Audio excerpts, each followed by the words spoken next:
Hey guys, my name is Chris Dickey. I'm Jimmy McGill. I've got a question. Asking all them questions. I've got a question. Asking all them questions. I've got a question. Why you asking all them questions? We're a couple of guys that get to live in long-term recovery today. We want to talk to you about a topic that we think is important. One of the common misconceptions that I heard in early recovery was that recovery was going to be boring. Life would suck if I got sober. And I've heard of people saying that recovery is where fun goes to die. Yeah, and that's bullwinkle. Very much so. Yeah, it's not true.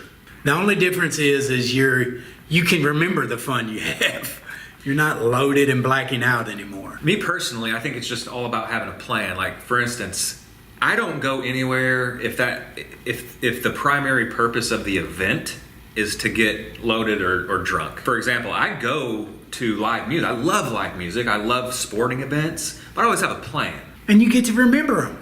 I'm going to be honest with you guys. I didn't want recovery because the things that I was attracted to doing it was not conducive to a recovery lifestyle. I like to get loaded and steal stuff. I like to lie and manipulate. I like to fight. I like to pilfer. I like to do all these things that were unhealthy for me. And in my mindset, by getting a new way of living, I would have to give up all this stuff that I thought was fun.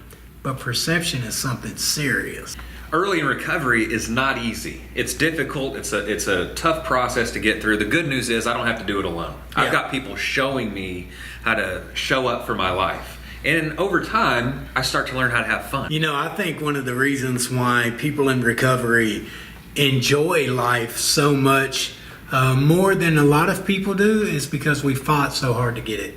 And we have to be open-minded to embrace recovery. You cannot graft a new idea with a closed mind. I remember people would ask me how I was doing. I'd be like, I'm fine. How are you? You know, just that stark raving sober. I just felt like it was just that up and down roller coaster of emotions. And the good news is, and really the promise that we can make is that levels out. Yeah. And I learned how to enjoy my life. I learned how to have fun. And now, I mean, drinking and drugging hadn't been a part of my life in a long time. I'm out here having fun, Jimmy. You know, Jimmy, sometimes I hear people early in their recovery talk about how their past is always going to be a part of their future. And that's just not true. And we know that being in recovery, that how our past doesn't equal our future, that it's kind of like we have this new lease on life to where we can go out and create whatever we want to do. We can create the life we crave. Yeah. So addiction does not have to be a disability. And my past is not a life sentence. It's exactly that. It's a past, Chris. Mm-hmm. It can stay in the past. And often what I've encountered in my recovery is people using that past to become a pathway to a productive future. They have truly become beacons of hope. Not only are they having fun in recovery, but they're helping other people find recovery. Absolutely.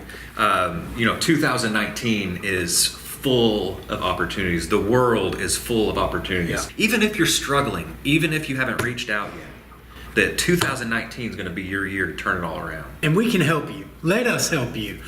We've got funded providers throughout the state of Arkansas, and we've got state funds that can help you get the help that you need. All they have to do is click on the treatment tab on our website, artakeback.org. Yeah. Find a local provider near you, click the link, and let us walk you through the process.